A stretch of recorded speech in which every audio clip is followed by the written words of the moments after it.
السلام علیکم ورحمۃ اللہ وبرکاتہ۔ کیسے ہیں آپ سب؟ امید کرتی ہوں اللہ پاک کے فضل سے سب ایمان کی بھرپور صحت کی حالت میں ہوں گے۔ میں اپنے تمام دیکھنے والوں کو اپنے چینل قرآن نور ہدایت پر دل سے خوش آمدید کہتی ہوں۔ سب سے پہلے درود و سلام پڑھ لیتے ہیں۔ اللہم صلی علی محمد وعلی آل محمد۔ دعا ہے کہ اے گنہگاروں کو بخشنے والے رب اور ہمارے عیبوں پر پردہ ڈالنے والے عظیم رب، ہم سب پہ اپنا رحم و کرم فرما، تنگ دستوں کے رزق میں وسعت عطا فرما۔ اے پاک رب، ہم پہ اپنی رحمتوں کے سائے ہمیشہ دراز فرما اور ہم سب کو ہر آفتوں سے محفوظ رکھ، ہماری دعاؤں کو قبولیت کا شرف عطا فرما، آمین یا رب العالمین۔ حدیث میں ہے رسول اللہ صلی اللہ علیہ وآلہ وسلم نے ارشاد فرمایا، نماز نور ہے اور صدقہ دلیل ہے اور صبر روشنی ہے اور قرآن تیری دلیل ہے۔ ایک اور حدیث میں ہے آپ صلی اللہ علیہ وآلہ وسلم نے فرمایا، میری امت کی افضل عبادت تلاوت قرآن ہے۔ سبحان اللہ۔ بسم اللہ الرحمن الرحیم۔ رب اشرح لی صدری ویسر لی امری واحلل عقدۃ من لسانی یفقہوا قولی رب زدنی علما۔ جیسا کہ آپ کو معلوم ہے کہ پچھلی ویڈیوز میں ہم نے زبان کے حصوں کے بارے میں پڑھا تھا۔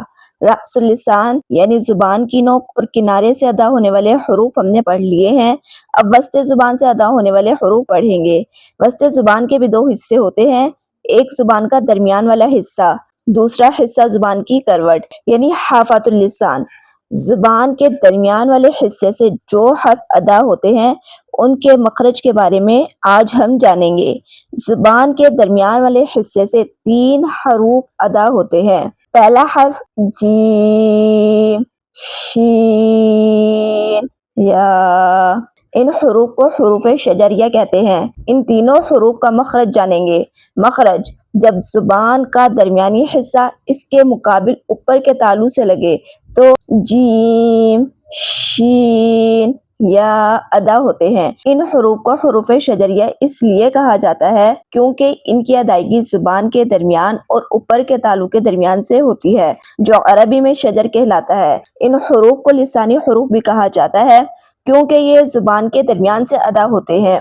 ان حروف کو ادا کرنے میں دانتوں کا کوئی عمل دخل نہیں ہے۔ اچھا، تینوں حروف کا مخرج ایک ہونے کے باوجود ادائیگی میں جو فرق ہے وہ غور سے سمجھیں۔ سب سے پہلے جیم کی ادائیگی سمجھیں۔ جیم میں زبان کا درمیان والا حصہ اس کے مقابل اوپر تالو کے درمیانی حصے سے لگے جیم ادا ہوگا۔ اگر آپ وسط زبان کو اوپر تالو کے درمیان سے نہیں لگائیں گے تو جیم صحیح ادا نہیں ہوگا۔ پریکٹس کرتے ہیں، جیسے جیم زبر جا، جیم زیر جی، جیم پیجو، جا جی جو۔ حمزہ جیم زبر اج، حمزہ جیم زیر اج، حمزہ جیم پیش اج، اج اج اج۔ مثالیں جعل حرج اجر۔ جیم قلقلہ والے حروف میں سے ہے، اس لیے ساکن صورت میں یہاں قلقلہ کریں گے۔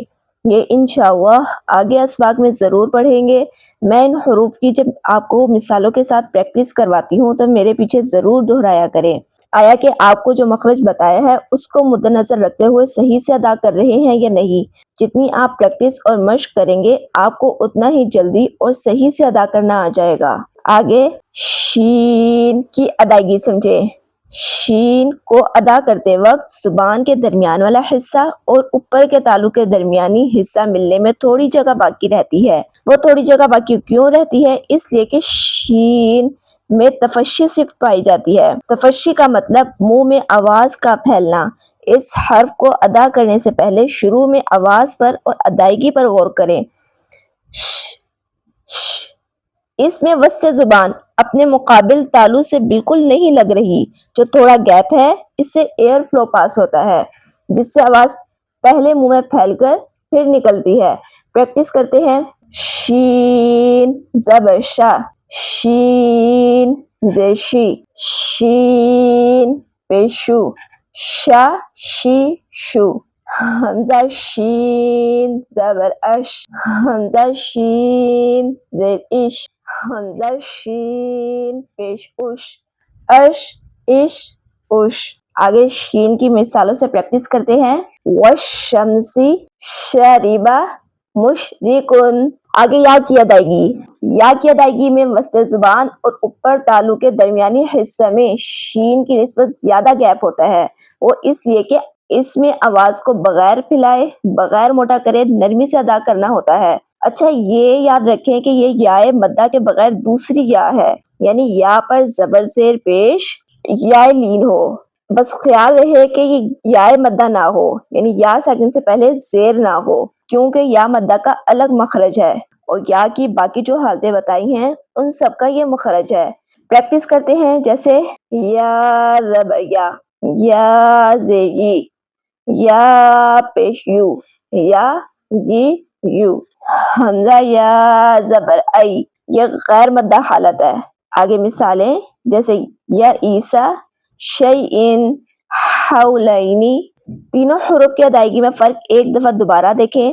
جیم میں وسط زبان اوپر کے تالو کے درمیانی حصے سے لگ جاتی ہے. شین میں وسط زبان اور اوپر کے تالو کے درمیانی حصے سے ملنے میں تھوڑی جگہ باقی رہ جاتی ہے، جبکہ یا میں وسط زبان اور اوپر کے تالو کے درمیانی حصے میں شین کی نسبت زیادہ گیپ ہوتا ہے.